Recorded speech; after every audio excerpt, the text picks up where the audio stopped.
Joe Biden will further lay the groundwork for his new administration today, meeting with advisors who are helping prepare him to take office. But his words from yesterday still resonating. Biden was asked how he views Donald Trump's refusal to accept defeat.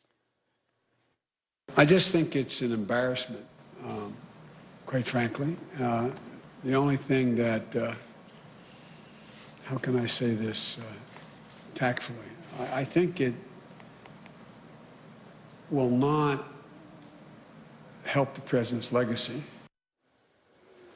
Let's bring in David Smith. He is the Washington bureau chief for The Guardian. David, obviously, Trump's not handling these things very easily, passing things over to Biden. So the smooth transition that the U.S. Secretary of State was talking about would be a not. How long do you think this can go on? I think Trump will try and drag it out as long as he can. It's very much in character for him.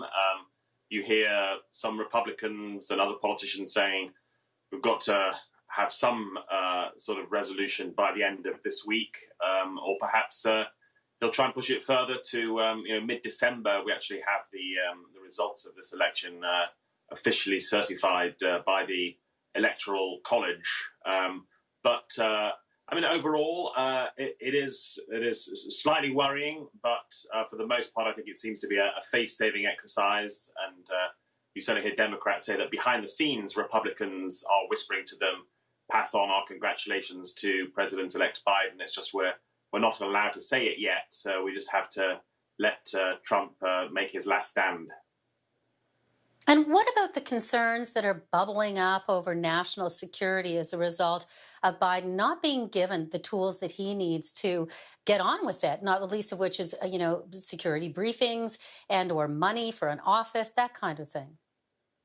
That is worrying. Not only is Biden being denied that access to classified information, but Trump just fired his defense secretary and seems to be installing many loyalists at the top of the Pentagon and other national security apparatus. Again, I think if you were talking about any other country in the world or viewing this from afar, the commentary would be, here is an incumbent president digging in, refusing to surrender power, and putting his own apparatchiks high up in the national security apparatus, almost as if he's determined to cling on at any cost.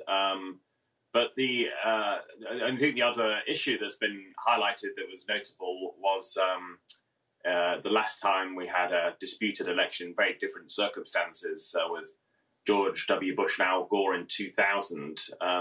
There was a slow transition there. And in 2001, of course, we had the September 11th terrorist attacks, and the investigation into that actually did specify the slow, delayed transfer there from the Democrats to the Republicans as a potential flaw in the security apparatus that may have been a contributing factor to not being on top of the circumstances around 9/11. And, this is crystal ball stuff, I know. I don't mean to put you on the spot, but let's say the Electoral College says yes, and this is all legitimate and it's fine, and Trump has to go. Well, not until January 20. But do you see him working with Biden in any way, that or even attending the inauguration?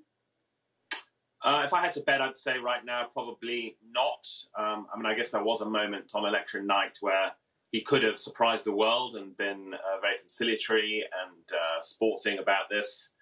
But that moment seems to have passed, and it's the Trump we know so well. So I suspect he will not invite Biden to the White House, as was customary, as Barack Obama did with Trump 4 years ago yesterday. The coronavirus might give him an excuse not to attend the inauguration, as I guess it might be a different pared-down inauguration anyway. And it's quite possible we'll see years of Trump attacking Biden from afar, lobbing verbal grenades on Twitter, carrying on stirring national divisions. There's some speculation, maybe even running for president himself again in 2024. And there's President-elect Biden calling it embarrassing and questioning, what it leaves for the legacy of Trump. How is he handling things being put in this position? I think very coolly, very competently so far. Trump's resistance is sparking some alarm, some worries. Take one glance at Twitter, people wondering, is he staging some kind of internal coup? And then at his press conference yesterday, Biden was very relaxed about it. When asked, will Republicans recognize him, he just said, they will, and he walked off. I think he regards it as smoke and mirrors. Yeah, measured response to be sure. David Smith, Washington Bureau Chief for The Guardian. Thank you for your time.